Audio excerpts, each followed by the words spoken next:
నెల్లూరు జిల్లాలోని రాపూర్ మండలం గోనుపల్లి తూర్పు వీధిలో గ్రామస్తులు కబోదా పక్షులను దేవతా స్వరూపాలుగా ఆరాధిస్తున్నారు. తమ ఊరిలో సుమారు 200 సంవత్సరాలుగా ఈ కబోదా పక్షులు నివసిస్తున్నాయని స్థానికులు తెలిపారు. కరోనా వంటి కష్టకాలంలో కూడా ఊరి ప్రజలకు ఎలాంటి అనారోగ్యాలు రాకుండా ఇవే కాపాడాయని నమ్ముతున్నారు.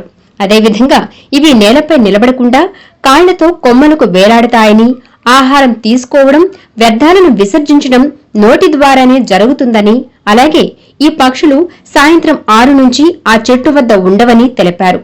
మళ్లీ తెల్లారి 4 గంటల సమయంలో వస్తాయని తెలిపారు. ఆ పక్షుల శబ్దాన్ని బట్టి తెల్లారిందని స్థానికంగా ఉండేవాళ్లు తెలిపారు. ఈ కబోదా పక్షులు ఆహారం కోసం బయలుదేరి ఆ సమయంలో వెళతాయని తెలిపారు.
గోనుపల్లి గ్రామం. నా పేరు లక్కాకుల శోభన్ బాబు అంటారు.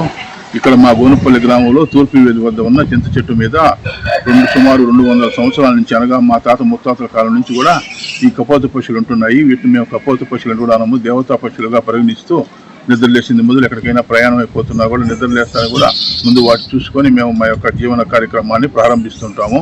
వీటిని మేము సొంతం మా బిడ్డల మాదిరిగా చూసుకుంటూ చాలా జాగ్రత్తగా కాపాడుకుంటున్నాం. ఎందుకంటే మా పూర్వీకులు ఏ విధంగా వాటిని గౌరవించారో ఆ గౌరవాన్ని మేము కూడా వంశపారంపర్యంగా చూసుకుంటూ వస్తూ ఉన్నాం.